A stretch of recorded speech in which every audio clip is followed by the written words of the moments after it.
What movie would be better if it didn't have a happy ending? Rambo's original ending was great, where he ends up killing himself because of PTSD and not being able to readjust to society, etc. But it didn't test well with the focus groups, so they changed it to be more positive. And then obviously it spawned sequels which turned the series a bit more campy and lost the original message a bit. But I think if they'd have kept the original ending, it might not have done so well in the theaters, but would be looked back on as a bit more of a poignant story. War of the Worlds. No way the son makes it back alive. An old one. But My Fair Lady. It's based on the play Pygmalion by Bernard Shaw.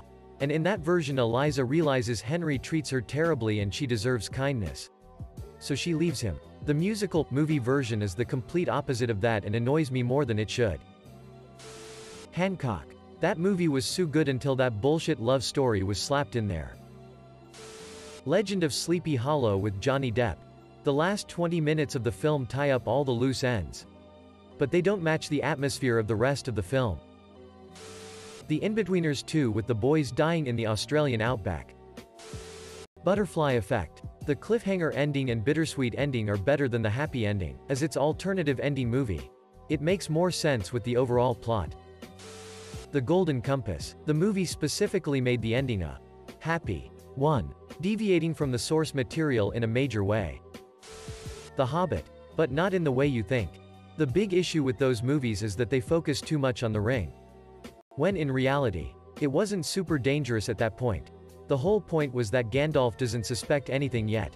It should have just been a magic ring until the very last scene, where Bilbo stands at his porch, and all of a sudden starts frantically looking for his ring, only to give it the look. Bam, cut to black. None of this full circle crap. Cut out old Bilbo and Frodo. Just end the happy fairy tale with the revelation that something is wrong. Wonder Woman. The lesson near the end is that the god of war doesn't exist and it's just men who are fighting without supernatural encouragement. Then the real god of war arrives and that lesson gets ignored. It would have been better movie if they left out the god of war and Wonder Woman couldn't do anything to stop man's violent nature. The original ending of Little Shop of Horrors should have stayed. Seymour wasn't a good person, he's a piece of shit. When you fuel your own selfish desires like this, it can transform into a huge problem, and everyone suffered because of it. Honestly, Audrey 2 should have won. Seymour doesn't deserve a happy ending. But I must say, in the original ending, I really hate the part where the old people are relaxing and then get attacked by Audrey 2. It makes it a bit hard to watch. But the rest of the ending is just pure epic and terrifying in a good way. Edit. I'm referring to the 1980 film adaptation, which is pretty good until the end in my opinion. The original ending of this version had Audrey 2 winning like every other time, but they changed it. Edit 2. Otherwise, I fucking love this movie and its characters. Even Seymour. I like Seymour as a character, but I just don't think he's some sympathetic hero who should get the happy ending. Edit 3. So, yes, I've realized Seymour is a little more morally gray than I initially thought. It's a little more complicated than he's a piece of shit. But all the same, when you do the sort of screwed up things Seymour did, consequences can and will happen. The original script to Mrs. Doubtfire apparently had the parents getting back together, but they decided to go with the ending we know today instead, to show kids that the world doesn't end just because mom and dad stay apart. I was really confused when it was announced that The Descent, Part 2 Feet, was being made, considering that Sarah, the last character left alive, dies right at the end of the film. Was this going to be a sequel investigating the disappearance of the cavers? Was it going to be a prequel? It turns out, neither. The end of the original film was rewritten for American audiences after test screenings revealed that they thought the original ending was too depressing. I am of the opinion that the original ending was far more powerful and horrifying. But I suppose that filmmaking is a money-making enterprise and North America is a huge market. It just feels weird to have a sequel to a cut of a film that was never released theatrically in the UK. Frozen 2. Arendelle should have been destroyed by that flood. The Devil Wears Prada. In the book, Andy does not give the clothes to her coworker Emily. She sells them in a second-hand store to pay rent. And most of all, Miranda doesn't send in, "Oh, Andy is great, you should hire her," letter to the magazine. They give a cookie-cutter ending. Back to the Future 3 should have ended with Doc leaving a hidden message in the past for Marty, or delivering him another letter, thanking him for his friendship and letting him know that he's content living out his days with Clara. I hate that flying fucking steampunk train and Doc's Willy Wonka ass clothes and that creepy child. It still would have been a happy ending. I guess. Just a bittersweet one rather than an all-out goof. Pretty Woman. In the original ending, he just dumps her back in the street. But test audiences didn't like it. So they tweaked the movie and completely changed the ending. Made it a love story instead of what it was originally written as. Gives the whole movie a different meaning. The original was much more gritty. Julia Roberts was a drug addict in the original. Fight Club. Spoiler: in the book he winds up in a psychiatric hospital. Which, let's face it, bit more realistic. Spoiler: he's convinced he's in heaven, but the hospital is full of employees who are part of Project Mayhem and are plotting to get Tyler back. It's real fuckarud.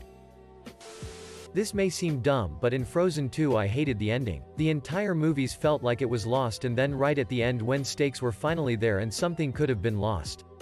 Nope, Elsa rides in on her water horse and saves the day. People like to say, it's just a kids movie.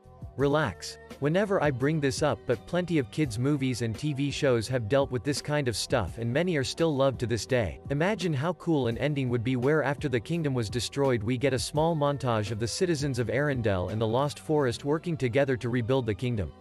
Showing that now they can finally be united as one instead of that stupid ending where Elsa leaves again. I can't believe no one's mentioned 28 Days Later. The official release that was in theaters, DVDs, has Jim, Hannah, and Selena in some fairytale-ass cottage in the mountains knitting a hilo quilt, and they're seen by a fighter jet. In the original ending, Hannah and Selena take Jim to an empty hospital and try to save him, but he dies on the table. Selena tells Hannah that they have to keep moving, and the last shot is of them still wearing the dresses. Covered in blood, carrying guns, and presumably walking towards their death. It was changed to the happy ending because test audiences didn't like how sad and hopeless the original felt. TLDR: test audiences are terrible things. Passengers. I Am Legend. Hancock.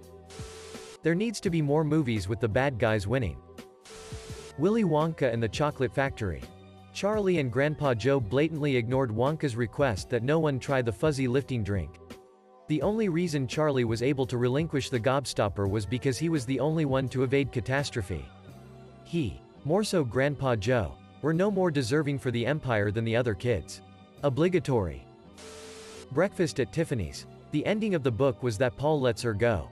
The point of the book was a critique on the author's mother who would use people and run from her problems like Holly. She spends most of the movie being charmingly shitty and it all works out. Boo.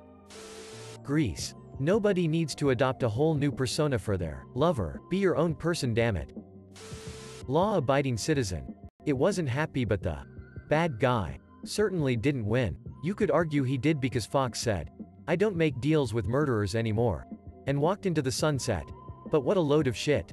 Even if Fox decides to leave his legal practice, the cause Butler was fighting and killing for was just another fart in the wind. If you ask me, he should have taken out that meeting, threatened the president to gain a pardon, then run for president to institute legal reform, win, and then stack the Supreme Court. Badoing bada boom. Sierra Burgess is a loser. I think that movie has a lot of stereotypes and it doesn't seem realistic. I'd like to have more realistic romance movies where they build up a great romantic relationship. And all seems perfect and then he or she just leaves because of some shit, because that's reality. Name some romantic movies where this should happen at the end. Not a movie. But Game of Thrones should have ended with the others overrunning Westeros because the humans couldn't put aside their differences and cooperate. Would have been way better than this. Who has a better story than bullshit lol. The Haunting of Hill House. The original ending would have been dope. The Ugly Duckling. It should just teach kids to not be ashamed of themselves.